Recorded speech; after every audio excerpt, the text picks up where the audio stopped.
Doctor Aima, ये IMF का जो तस्करा हुआ है पाकिस्तान, ये सुनने में आ रहा है कि इंडिया आईएमएफ को प्रेशराइज करेगा कि पाकिस्तान की जो वो जो उसमें कर्जे वर्जे दे रहे हैं वो ना दें, पाकिस्तान को पैसे ना दे IMF. Do you see that happening? देखिए आईएमएफ जो है ना ऑलरेडी पाकिस्तान को प्रेशरिंग पाकिस्तान इनफ। दूसरी बात ये है it's around 80 billion Pakistani rupees जो हमारा रेवेन्यू जो है कलेक्शन में भी शॉर्टफॉल हो चुकी हुई है।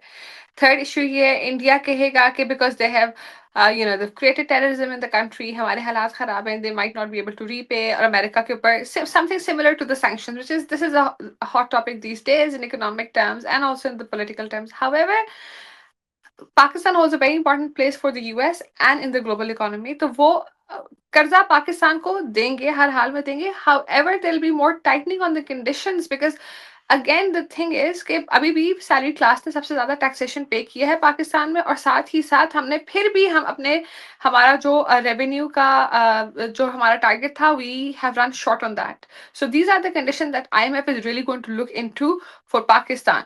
The third thing is Pakistan में फिर इकोनॉमिक ग्रोथ नहीं हुई, फिर हमने टैक्स रजीम्स को रिस्ट्रक्चर नहीं किया, फिर से हम एग्रीकल्चर को टैक्स नेट में नहीं ला सके. तो ये सारी चीजें देखते हुए in any case Pakistan is gonna B IMF is going to be tough on Pakistan. Not because of India, that's just an added factor. However, US doesn't seem to be that frustrated about the tension between India and Pakistan. Mr. Vance ने भी जो कल कहा है वो यही कि भाई जितना आपके साथ पाकिस्तान ने किया उतना आप करें, लेकिन there's no evidence on that. और कल या परसों ही डोनाल्ड ट्रंप ने ये कहा था कि पाकिस्तान को चाहिए कि इंडिया के साथ cooperate करे for all the investigations etc. So I think Pakistan की इकोनॉमी इकोनॉमिस्ट और मिनिस्टर्स को इस वक्त इस बात की फिक्र होनी चाहिए कि हम अपने रेवेन्यू शॉर्टफॉल की वजह से क्यों हम इस कंडीशन में, हमारा आउटपुट क्यों इंक्रीज नहीं हो रहा, हमारी ग्रोथ क्यों नहीं हो रही, बजाय इसके कि वो इस टेंशन को लें कि इंडिया जो है आईएमएफ. आई थिंक ये लोगों को करने के लिए, डिविएट करने के लिए, अपनी शॉर्टकमिंग्स को, अपनी इनएफिशिएंसीज को करने के लिए आवाम को ये बता रहे कि इंडिया की वजह से हो रहा है. Otherwise there is no meat in this argument. नहीं, आपको ये भी लग रहा है कि ये सारी एजेंसीज, डोनर्स जितने भी हैं, आईएमएफ है या मिडिल ईस्ट कंट्रीज हैं और जो भी और हैं, are they worried about, should they be worried about the situation, जैसे डॉक्टर हसनैन ने भी फरमाया कि अगर ये if it comes to this, जंग हो जाती है तो फिर पाकिस्तान तो यही कहेगा कि भाई हम तो we are not able to pay back. देखिए अगर फर्स्ट ऑफ ऑल अल्लाह ना करे कि जंग हो, but obviously lot of people are saying अगर जंग अभी नहीं भी होती at some point, well at some point there is gonna be world war 3, there is gonna be Armageddon, there is gonna be something. So we are not gonna be we are not gonna discount the future right now and then seize all sorts of actions and activities based on future discounting. The thing that is important to see right now, India has very strong relationships with all Gulf regions, all Gulf countries. ठीक है, India उनको बहका सकता है पाकिस्तानियों के अपने बाहर जाके ऐसी हरकतें जिसकी वजह से पाकिस्तानी को वीजा नहीं मिलता.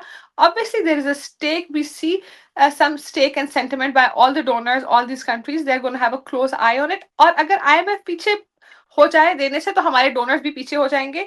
लेकिन IMF is going to depend a lot on how China and the Chinese government supports us. तो अगर हम चाइना को खुश रखें और चाइना के कहे पे चले, whatever Chinese government is saying is correct, we need to get ahead with our Gawada stuff, we need to pay them, we need to show some sort of facilitation towards the Chinese economy. तो अगर हम उसको सही तरह चला लेते हैं, this fine.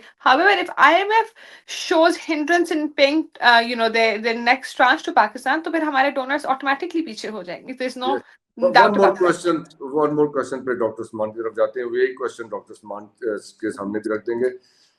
ये इंडिया ने पिछले 20 साल में जो बयानिया बनाया 2004 के बाद कि पाकिस्तान टेरर एक्सपोर्ट करता है और फिर ये यहाँ पे धमाके खुद करा के, तो ये Pakistan is not safe for investment. अब जब ये खुद को उस पॉइंट पे ले आए हैं कि जहाँ they are on the verge of war, क्या लगता है कि जो दुनिया में लोगों का कॉन्फिडेंस था इंडियन मार्केट के बारे में कि it's a safe place to invest, अब जिस किस्म की गैर जिम्मेदारी का मुजाहरा खुद कर लिया है, will that affect investment in India? देखिए एक विक्स वॉलेटिलिटी इंडेक्स होता है which shows investor and specifically FDI sentiment in a country. So that has increased.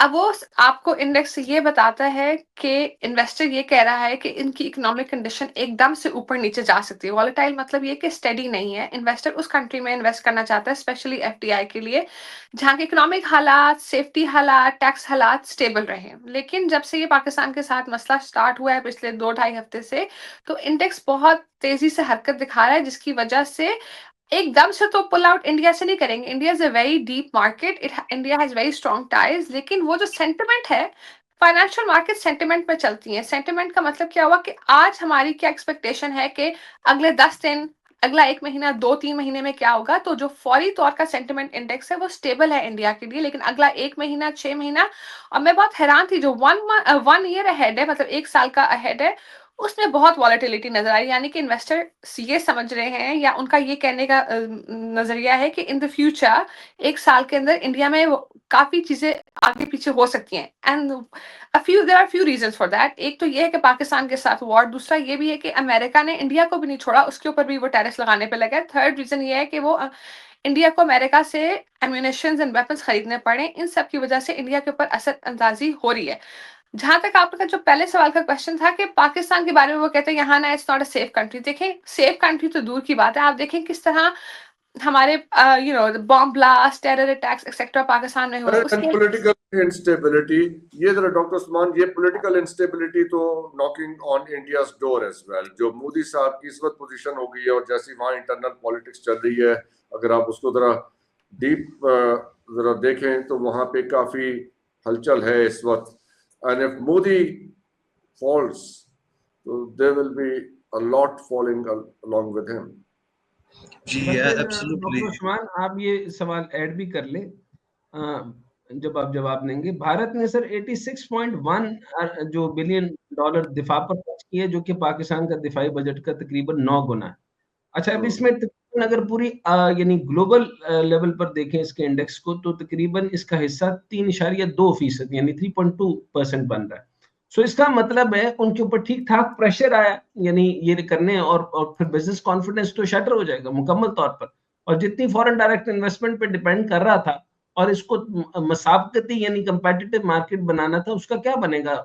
ये सेंटिमेंट के बात ही कि ये पाकिस्तान के ऊपर जंग नाफिज करने वाला है, इंडिया का तो बर्बाद हो जाएगा इसके ऊपर investment confidence. Yes doctor Usman, yes बेशक डॉक्टर साहब, आपने भी इस पे बहुत अच्छा लिखा है डॉक्टर हसन कि ये मोदी जो है ये तो एक ही हिस्सा है, लेकिन इससे एक बड़ा निज़ाम भी है जो इसके पीछे खड़ा हुआ है। ये कठपुतली है, इसको फारिग भी कर दें तो the deep state is there, this Hindutva raj is very powerful and they may consider him dispensable now because of his हरकतें। But the overall sentiment on India is also framed by the shift away from China. जिस तरह Apple अब कर रहा है कि वो कहता है अच्छा हम चाइना में कुछ भी नहीं करेंगे, हम अब इंडिया में जाएंगे, तो अगर इंडिया में जंग चल रही है तो फिर उसे डाउनग्रेड किसी और मुल्क में करना पड़ेगा। You will see this downward shift